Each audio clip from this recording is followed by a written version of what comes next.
The most important component of a great safety culture is leadership. If they're not following, you're not leading.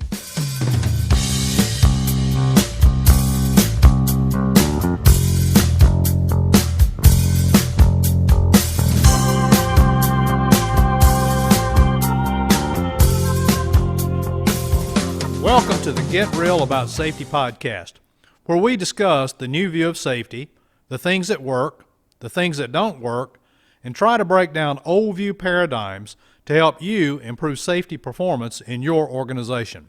Hi, I'm Mike McCarroll. We've got a great podcast on tap for you today. I believe you're really going to enjoy this one. We have an interview with Philip Greisen. Philip is a certified John Maxwell trainer. Philip is not only an employee here at ProSafe Solutions, but he also owns his own company called Leaderthink, and he has a whole series of Leaderthink podcasts as well. So with no further ado, let's get on with it. Hey, Philip, how you doing? Great, Mike. How are you doing today? I'm doing great. I'm glad you were able to do this podcast with us today. It's a pleasure to be here. So I guess probably a good way to start out is tell everybody a little bit about yourself, a little bit personally, and a little bit about what you do here at ProSafe, and also a little bit about your company, Leaderthink. So I started with you at ProSafe 20 years ago, and through that time, first developed with understanding regulatory OSHA issues and providing that kind of training, serving as a part-time safety director for small companies. But at the same time, from day one, I was heavily involved with you in performing culture assessments, which was the most enlightening part about working at ProSafe. On one hand, we were learning about the laws that applied to the work that people had to do, but why they wouldn't always follow them, and the influences that management had on their workers that would ultimately influence their culture. So I think that was a blessing in my life to be exposed to that level of safety management from day one. Personally, I'm married and I have a couple kids. I'm in my 40s, but I have a 2-year-old at the house, so I don't get a lot of sleep. But over the course of my career with ProSafe, more and more every year, I became enlightened to the fact that leadership drives the bus with everything. I remember back in the day when we started in the early 2000s, that BBS was the popular acronym at the time, behavior-based safety, and the original peer-to-peer behavior-based safety was a good idea, but it seems like we've really grown to now further understand the system-induced errors that lead to the behaviors we see with our current understanding of how human performance influences behavior. So tell everybody a little bit about your company, Leaderthink. Leaderthink started with having students tell me in classes that they wished I had a podcast, because, that people usually only remember about 15 to 30% of whatever we talk about in a class. And some people really wanted to come back to those higher level concepts. And so I did it as a way of giving back to the community is where it started. But I've noticed too over the past 5 years that I am doing a lot more leadership training with companies, and that just seems to be the direction that life is pointing me, and so I wanted to follow that compass. And you have a real passion for leadership, and I guess maybe there are some folks out there who don't know who John Maxwell is.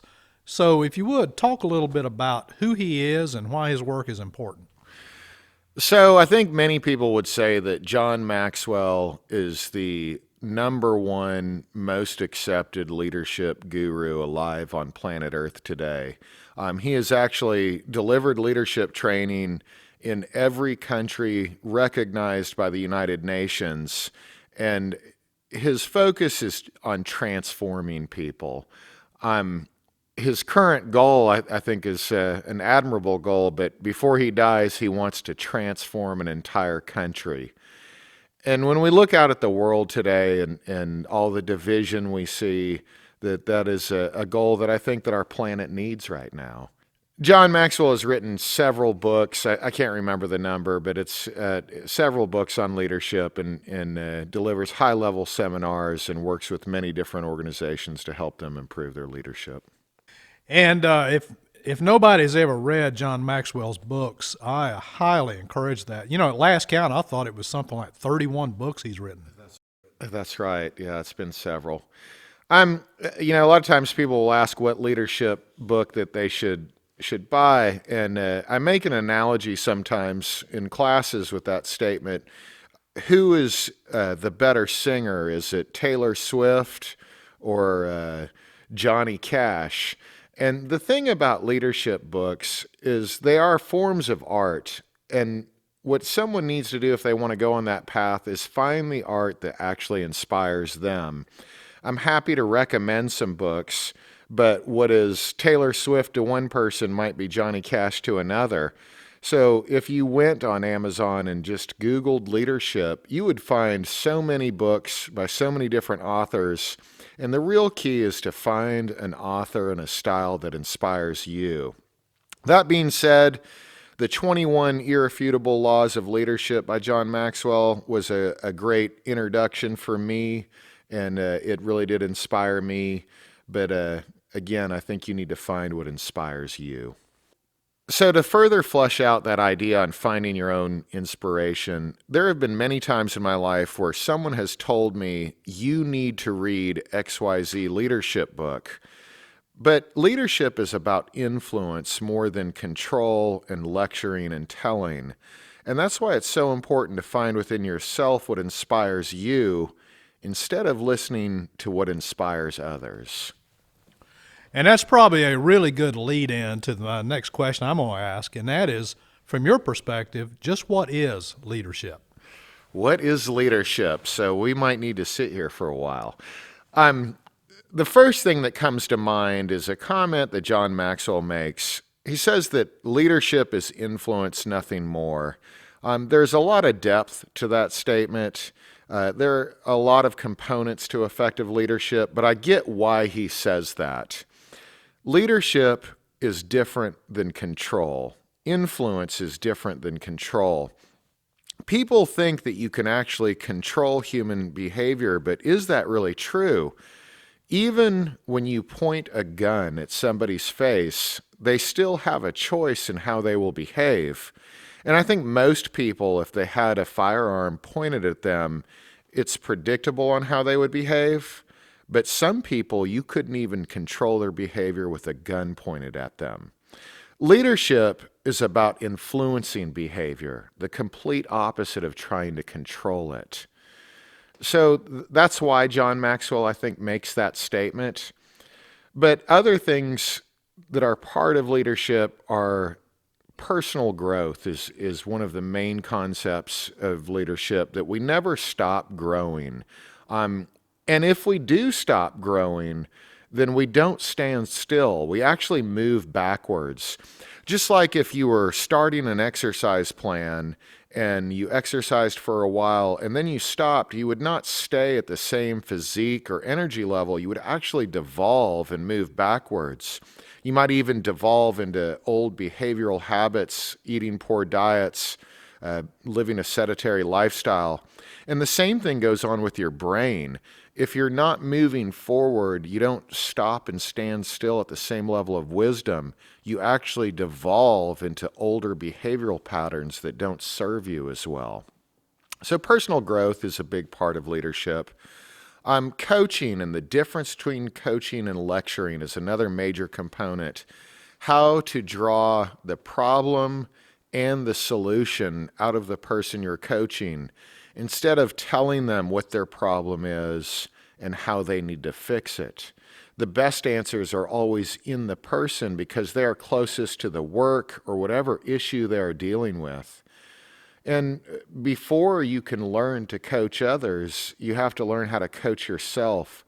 So I'd say self-awareness is another major component within leadership. Communication techniques, knowing how to communicate, knowing that the thoughts in our brain are never fully communicated through words out of our mouth. If someone makes a sentence-long statement to you, there's probably a paragraph in their mind. If they have an essay in their mind, then they might communicate that in a full-blown paragraph. Or even if they take you to lunch and sit you down for an hour and try to give you the whole essay, there's probably a novel inside of their brain. So verbal communication is actually missing a lot of the communication that starts in the brain, which would probably lead to understanding the brain is a major component of leadership as well. What do you mean? We all react from our limbic brain on a regular basis, and then we also have a prefrontal cortex that makes us much more intelligent. It gives us the ability to plan. One of the things that separates us from a dog is our ability to plan. The dog is usually not concerned with what they're going to do on vacation next year, but we are. The dog is more concerned with what am I going to eat right now.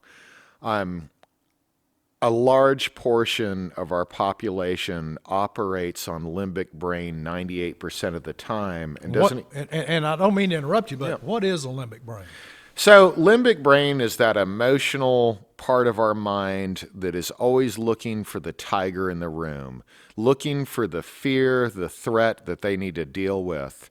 And that part of our brain actually served us well for survival back in the caveman days. Survival was the number one issue for the human race.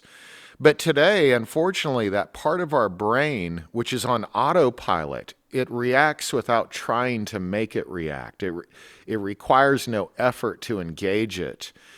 But it reacts to words that people say in the same manner that it did millions of years ago, as if they were a tiger in the room. So, go ahead, Mike. And so that kind of, just to be clear to people, that's what people refer to as the fast brain. Is that correct? Yes, a lot of people will call it fast brain because it is fast. It's on autopilot. You don't have to engage it. It's highly emotional. It's highly judgmental.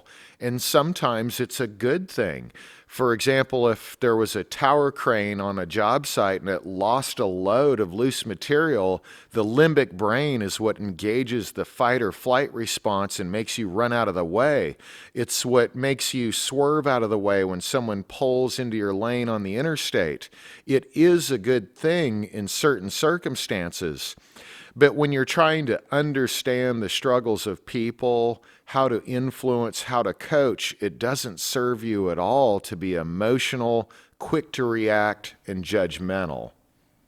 So that means switching to another part of the brain, right? So that means that we have to become experts at managing our own brain, knowing when we are operating on limbic brain when we shouldn't be, and how to switch to the prefrontal cortex.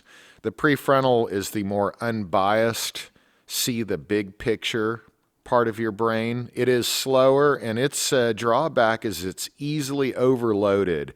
If you've ever been to a class with high-level topics, the prefrontal cortex is known to feel overloaded at about 3 p.m. in the day. And the prefrontal cortex, if I'm correct, that's the slow part of the brain. That's the slow part of the brain, but the much more enlightened part of the brain. I always like to visualize that inside my head, there is a caveman with a club and a little Albert Einstein, and both are part of me. The caveman is on autopilot. Albert Einstein is something I have to purposely engage. So let me ask you, in the study of neuroscience, is it correct that the part of the brain that the leader uses actually affects chemical flow in the brain of the other person? That is very true. If anyone wants to research that further, I think Dr. David Rock has some great podcasts, YouTube videos, and books written on that subject. But a basic example of that would be if I went to an employee and I said, let me give you some feedback. What I'm actually doing is engaging that limbic brain fight, flight, or freeze response. So if I tell someone, let me give you some feedback, I'm engaging a part of their brain that senses a tiger in the room. They either want to punch me in the face or they want to run away and stop listening to me. And sometimes managers really think that they're doing the employee a favor by making that statement, let me give you some feedback. But there's an assumed superior-inferior relationship there, that the manager is superior and they are giving this needed feedback to an inferior worker. And so it actually triggers a pain response in the brain. So let's flip that scenario around and say the manager goes to the worker, observes the worker performing work well, and comes from a curious, inquisitive view and asks, what is that you're doing there? Tell me more about that. I like what you're doing there. What they're doing is actually building up the pleasure response in the brain. And so if there is something that you wish the worker could see, instead of telling, hey, I see you're doing this wrong here, and instead asking, do you see anything we could improve here? They are triggering a pleasure response by asking instead of a pain response by telling. Wow, and that's almost the complete opposite of the way that, especially in safety, that things are practiced. In safety, in all aspects of management, in politics, in social media, we see over and over again people that think, hey, let me draw attention to your flaws is a way of influencing people. The thing is most people already know what their shortcomings are. They already know what regulations or what rules they're breaking. They don't need us to tell them that.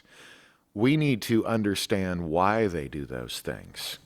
Why do you think it is, Philip, that leadership tends to gravitate toward that old model?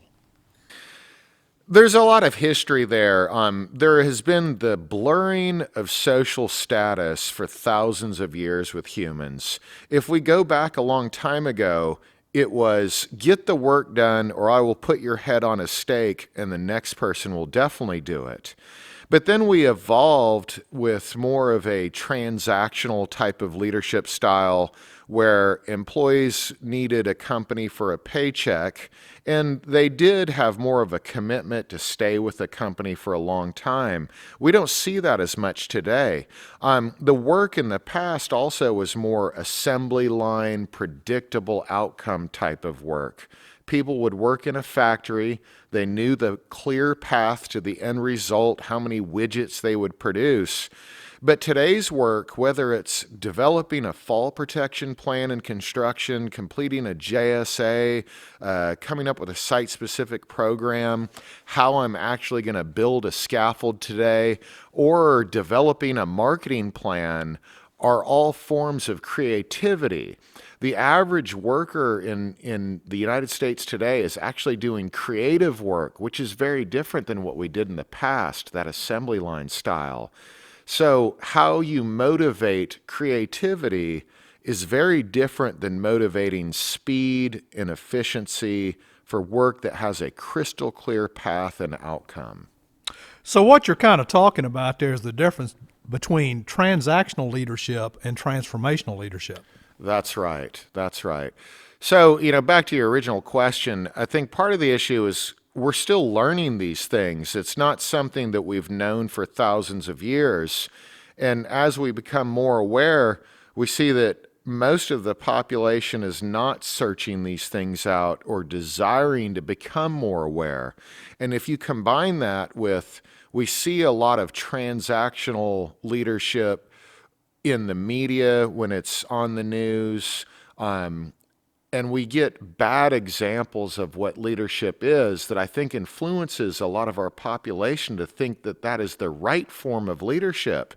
But if a Republican said to a Democrat, you're stupid if you don't see things my way, is that really going to influence them to change? The insulting behavior doesn't seem to make major change. It seems to create more division. And I don't think that people that do that actually intend that result. They actually believe by pointing out people's flaws that they're doing a good job, and they're not. They just don't know any better. They just don't know what they don't know. That's right. They don't know what they don't know. So I think that all of us, especially in the safety profession, it's not just a need, it's actually our responsibility to tell the world about these concepts if we really want to see change. So that kind of begs another question. In terms of leadership development, what do you see? What percentage of companies do you feel like that actually do anything to develop leadership? You know, I see more bad examples than good examples. And I don't think that the companies are even aware that what they're doing is not effective. Philip Atkinson talks a lot in his book, How to Be a Change Master, about how 90% of all culture change efforts fail.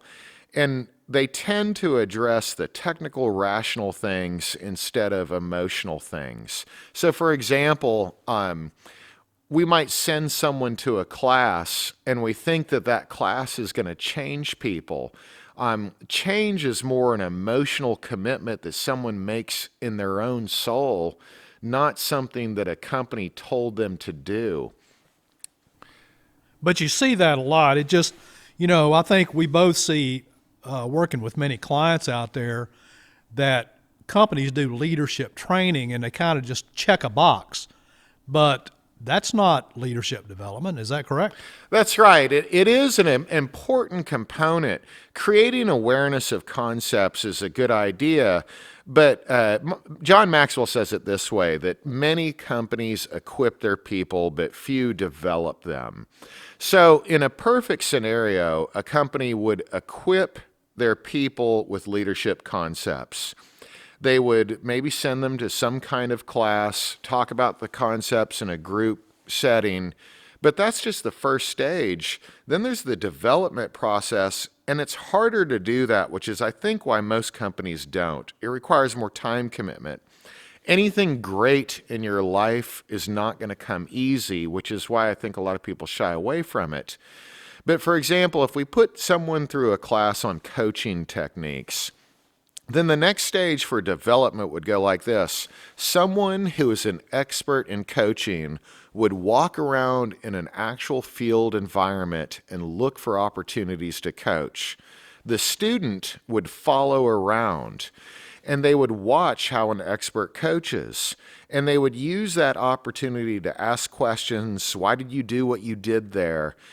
The next stage, when the student was ready to try themselves, they would go out and coach people, and they would accept that failure is a necessary component within that. They wouldn't be experts overnight, so they would expect to fail, but they would have the expert with them to gently redirect, to answer questions, to have conversations about what they saw, what happened, how it worked out. So then the expert would get out of the way. They would allow the student to develop their own style. The student would go out on their own, coaching people, but could call the expert to ask for any other additional advice or talk about what happened. And in that moment, when they're developing their own style, that's actually a good thing. The last thing I ever want to do is create more versions of me. I want to create other coaches that actually become better versions of me.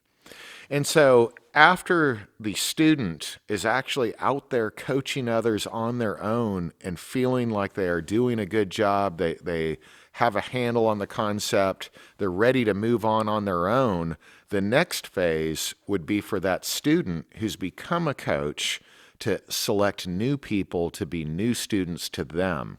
Because once that student who's become a coach is teaching others, it ingrains that leadership trait like nothing else. Back to the physician's axiom, see one, do one, teach one. So truly, from what we see, most organizations really just don't do that development part. No, they don't. And I think one of the main reasons is it's just harder to do that. It requires a much greater time commitment and resources. And it's definitely easier to just check a box and say we did some training and move on. But development is definitely where the true change occurs. But you know, organizations spend a lot of money on training. They'll go out and spend $100,000 on leadership training, and then they don't do the development part. Would you say they probably just threw away that $100,000? I think that they inspired some people in the room when they do that high level training, but not all of them. And they tend to lump different types of personalities into one class. So you might have people that are very resistant to leadership traits. If you ever hear someone say something like you can't fix stupid, then there's a good example of a resistor. If you hear kumbaya is another statement I've heard before from resistors. And so they think that that's going to fix everybody. Now, you will have enthusiasts in a room when you conduct leadership training, and those people are more inspired to make their own changes. But when you want to change an entire company's culture, you have to get everybody on board, and that requires doing the development piece for everyone. So let's say that an organization does go down the path of doing the development. Obviously, coaching is a huge piece of that. So talk about coaching just a little bit. There's all kinds of coaching models out there. Should someone use a model? Should someone not use a model? And just what would coaching kind of look like? So the main concept of coaching is to draw the problem and the solution out of the individual. It is the process of drawing from within. It's the process of teaching people how to think, not what to think. We live in a world where so many people, when they want an answer, they go on Google and find that answer. And that's not always serving you in the best way. For example, if I took a controversial topic like, do vaccines cause autism? If I went to Google and typed in, vaccines cause autism, I would find evidence to back up that thought. But if I typed in, vaccines do not cause autism, it's a myth, then I would find evidence to back up that belief system. The main idea of coaching is helping people find their own belief system, not telling them what to believe. So there's a basic idea for coaching. Now, on the second part on models, models are a good place to start. But if you go search out in the world, you will find that there are a lot of different models out there. They are all pointers on a compass that point in a certain direction. No model is a specific step-by-step instruction manual. People develop models because no one knows where to start when they're new to the concept of coaching. And that gives you a starting point. I teach a coaching model in my classes for new entry-level people that don't get the draw from within concept. But that would be coaching 101. If we were going to master the coaching process, then we could develop our own coaching model on the fly in any given scenario. If we knew the depth of each step in a coaching model, we would be able to do that. It's funny you say that because I'm in the middle of developing a course on creating your own coaching model right now. So obviously, coaching is just paramount. And in terms of human performance, how does leadership play into this? Oh, that's a deep question there. I'm going to go backwards for a minute to the old BBS days. And I remember you and I having conversations 20 years ago when BBS was the popular safety management system at the time. And we would find ourselves making this statement on a regular basis. BBS is a great system as long as you have the leadership to support it. That same concept and those same conversations we're having today. Human performance is a great management system as long as you have the leadership to support it. And so why is leadership so important to human error? One reason is What we know now is the majority of the time, if we see someone doing something wrong, it's a system-induced error.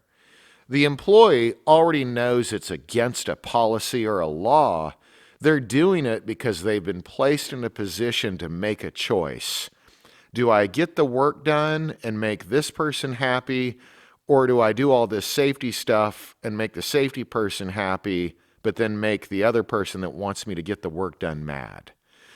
And since most of the violations we see are attributed to system-induced errors, that's leadership's role to deal with that. We have to have leaders that are willing to address the system-induced errors. The other component is leadership is drawing the answer out of the employee. And it takes a really strong personality type that's high on an org chart to go down to a frontline worker and say, I'm sorry, I realize I might have placed you in a position designed to fail. I recognize that you are closest to this work and you actually know the struggles and solutions better than I do. Not everybody is willing to put their ego to the side and do that. Another component of leadership that affects human error is this idea that anyone is superior to anyone else. There's not $1 that I have ever used to buy food that I first didn't travel on asphalt to get that dollar. So at the end of the day, the same guy who put that asphalt down on the ground for me to drive on is the reason I have money in my bank account. I am not better than that person. I just have a different set of life circumstances where I've had different opportunities. So if I look at the worker like I'm superior as a manager instead of another equal member of my team, I'll never find the system-induced errors that are leading to the behaviors that I see. So another issue with human performance and leadership is it does require a commitment. Someone has to drive the bus. We need champions to develop teams to implement all of this. And so a good leader is going to support that. A bad leader will look at it more in that equipping, developing conversation we had earlier, where they may send people to classes and hope that they're going to figure it all out. At the end of the day, we have to have someone step up to the table and say, we're going to do this, give the resources and time commitment, and drive the bus. Without leadership, all you're going to get is a bunch of employees saying, yeah, I got punished for a system-induced error. And they'll probably just get better at hiding injuries. You know, the frustration that comes that I think you and I both see is we have clients where we go draw awareness to all the concepts of human error, and then we still discipline people for being put in a system-induced error. All that does is create frustration, and then we can't move forward with implementing human error because we're punishing the people when they didn't commit a purposeful violation, but now they know. And it creates this tremendous amount of cynicism and creates this flavor of the month attitude amongst the workers. Definitely the flavor of the month, and it actually causes more distrust. You know, human error, I think, is awesome that we have that understanding today. And I really believe that we're in the middle of all that, and it will be further refined in the future. But it's actually a worse thing to make people enlightened to system-induced errors, mental lapses, and then not do anything about it. So, Philip, let's say that an organization really, truly wants to move to a level of excellence in safety, and they want to go down this road of equipping and developing leaders in their organization. What's a good place to start? The training aspect is a good place to start as far as generating awareness. But the issue with training is a lot of times we put people in classes to fix them. And that's the opposite way we should look at that. We should start by selecting the team. If we start with, identifying who are the people that are most enlightened within our organization that would buy into these concepts, get them, be inspired and passionate to learn more about them. We want to find those people. So we use the term enthusiasts a lot. We talk about early adapters. They're the ones who would most quickly buy into it. They may not be jumping out of their seats to start, but they'd be the next group in line. So you would pick a team, a change team that was heavily weighted in enthusiasts and early adapters. You would not have any resistors in the room.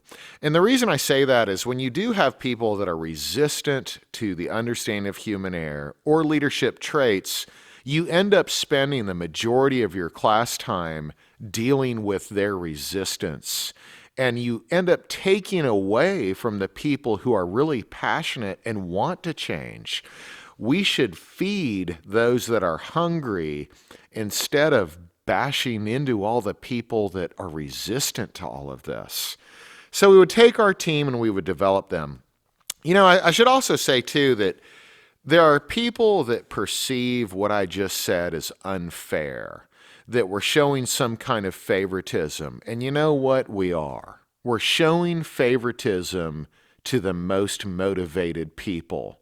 What's wrong with that? Is that a bad thing to show favoritism to those people that are most hungry for trying to help your company become a better culture? We should reward that by giving them extra special training. After you make it through the develop awareness of the concepts equipping piece, coming up with some kind of personal growth plan for who those enthusiasts are, developing them out in the field, then we work on changing our culture. And in that moment, what we're trying to do is tip the scale of social proof. And so I should probably explain that concept a little bit. The concept of social proof is that the right thing to do is what everybody around me is doing. So, for example, I love the Chick-fil-A example. Everybody knows that when you go to Chick-fil-A, you most typically have a predictable experience that's very different than most other fast food restaurants. And if anybody's ever been to a fast food restaurant where the person at the drive-thru wasn't polite, you know what I'm talking about. You expect a smile and a high level of politeness at Chick-fil-A that you don't see anywhere else. So if I took that same person that was unfriendly at the drive-thru at the competitor's restaurant, they just wouldn't last in Chick-fil-A. They would either adapt to the Chick-fil-A culture or they just leave and say, this company's not for me. So that's where we're going with social proof, is what we're trying to do is create that same kind of Chick-fil-A type culture where you either fit the model, you adapt to it, or you just go to work somewhere else. And eventually your team of people has a greater influence on culture than any single person could ever do themselves. The last thing that I would want to recommend to a company is the truth that you never arrive. Culture change and anything intentional in your life, personal growth, it's always about being on the path. And it's funny that a lot of people want to arrive to a goal, but the true great feelings of accomplishment are not when the goal's achieved. They're being on the path. I think of so many great things in my life that I actually got more pleasure at achieving small steps along the way than getting to the goal.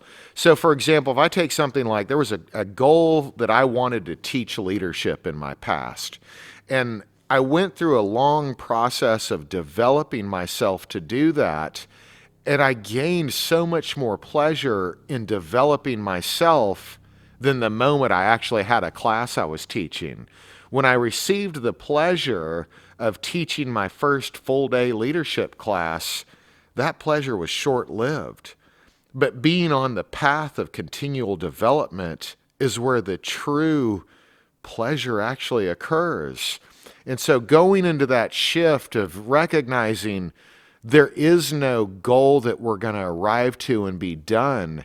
it's shifting towards a goal of constant personal development and cultural improvement and enjoying that work, feeling satisfied from that work, feeling passionate about it, feel like you're changing the world and transforming not just the behavior of people at your company, but all these concepts they're going to take home in their own lives. You're also transforming their personal lives, which is more important than anything. Wow, that's powerful. You know, all of that makes so much sense. So why is it so hard? The hardest part is the emotional component. You know, when we look at all this stuff on paper or present the concepts in a class, we're doing it more from a technical, rational frame of mind. Everything makes sense. Human error just makes sense. The science makes sense. I see it in my own life. The hard part is the emotional component. So if I want someone to, let's say, I want them to identify system-induced errors that we commonly accept. There's some component of human performance that we would typically talk about. That's rational. But what about the emotional component? So when I ask a team to identify system-induced errors and come up with solutions, it makes sense, but what about the emotional part? Am I really asking them, I want you to do more work for the same amount of pay? Yes, we are asking them that. And how do we get them to buy into that? They probably are busy if they're working for you. They probably spend a lot of time dealing with other responsibilities. So when we ask them to do more, there's an emotional component there. And are we addressing that? Do we need to maybe take something else off of their plate to deal with that emotional component? You know, another example I could use of the emotional component is, let's say we've enlightened all the supervisors to system-induced errors. Well, yesterday they could go out in the field, and when they found somebody who wasn't tied off or using their fall protection properly, then they could just write them up and be done with the solution. Now we're asking them to identify why they're not tied off properly, which is going to take more of a time commitment. And then they might find out that the supervisor actually has part of the blame to own in that. Again, we're making their jobs harder for the same amount of pay. And that's the emotional component that we have to address, both for the supervisor. Are they ready emotionally to really dive into that? And then what are we doing for the fact that it is going to take them a lot longer to identify the system-induced error than it would to just write somebody up and give them a piece of paper that says they're in violation? The emotional component is the one that most people skip, but that's again why Philip Atkinson says that 90% of culture change efforts fail, because they don't address the emotional component. And that is a large reason why those supervisors or those managers, they need that upper level support. Amen. They need help with that. If the supervisor unintentionally puts an employee in a system-induced error mode, most likely that is a lot more than just the supervisor. There's probably history there. The project manager, the estimator, the client they're working for all have teeth in the game there. So to fix that system-induced error requires everyone to help and participate. That takes a lot of time, and it is harder, and there's a lot of emotion that comes along with that as well. And to a large degree, that's why supervisors oftentimes feel like they're caught in the middle. That's right. It's put on them to fix the system-induced errors when project management probably has some teeth in the game. The estimating department did. Is the supervisor going to go straight to the owner-client representative and say, hey, your liquidated damage clause has put my people at a high level of risk? Or is the company going to send someone high up in the org chart to send that message and have that conversation for the supervisor. That brings up another common leadership trait. Don't tell me, show me. So if upper management is equipping supervisors with human error awareness, don't tell me to do this stuff. Show me that you will support me on this path. And that is absolutely critical. When we talk about implementation of human performance in our courses at Georgia Tech, one of the first things we talk about is without that senior leadership support, it's kind of like playing Monopoly. Do not pass go, do not collect $200. That's so right. That the funny thing too, though, is that with all our culture assessments, I've noticed that when companies have great leaders at the top of the org chart, even when they don't have the detail of understanding of human error that we do, they still tend to get it. So I think you and I have both noticed that when companies have great leaders at the top, leaders that embrace effective leadership traits, leaders that are already on that path of intentional personal growth, that they tend to address system-induced errors unintentionally. Maybe they don't get all the details of the system-induced errors and all the HP tools that you and I talk about, but they know the basic concept of giving their employees what they need. And so, for example, I remember one company where a leader was really embracing all the John Maxwell leadership traits, and corporate gave them a policy where everyone had to go to Class 3 attire. And so instead of telling the employees how they would achieve that goal, the leader, the actual top of the food chain org chart, came down into the field and asked the employees, how do you want to achieve this? He went to the safety department and asked them, what are different ways that we can move to Class 3 attire? And the safety department gave them examples such as vests and T-shirts. And he asked the employees what it was that they wanted.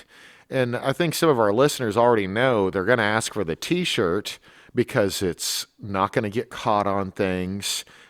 In humid weather, it's not going to be as hot to wear. And then also employees are not going to damage a lot of their own personal T-shirts when they're wearing a Class 3 T-shirt provided by the company.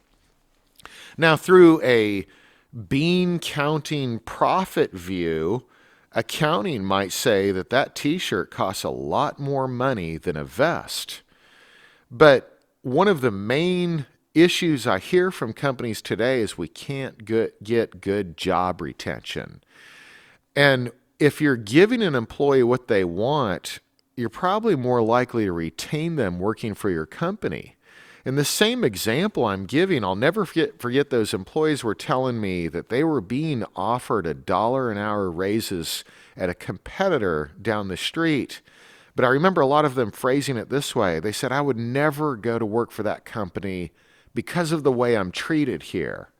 But the funny thing is, how many system-induced errors or human mental lapses did we address with the T-shirt? So one, fatigue is something we talk about that leads to mental lapses. If someone is wearing less layers of clothing, we're actually whittling away at the fatigue issue. If a vest gets caught on a lot of conveyors around the plant, well, by giving them a T-shirt, we're whittling away at that system-induced error by not having layers of clothing that get caught on conveyors. So what I'm trying to explain here is a leader who wasn't as educated as us at human performance was actually minimizing system-induced errors and mental lapses because he was on a purposeful path at developing effective leadership traits. Something we both hear in human performance training is when people first get exposed to that, one of the most common things that you hear is this is some kind of get out of jail free card. Address that if you would. Yeah, we do hear, both in human error and leadership, that comes up a lot. This idea that everything is positive and roses and daisies. And actually, all of this is some hard work. But we're not saying that we can't hold people accountable anymore. What we're really saying is we want to get more effective with what accountability is. So there's a couple different thoughts I'd like to share on that. The first one is that there are people that do bad things. You can flip on the news and you will find all kinds of examples of bad people doing bad things. That is true. And there are people that are going to do bad things within organizations. And you should punish them. Or better yet, fire them. If they are really a bad person and they are purposely doing bad things, they should be punished.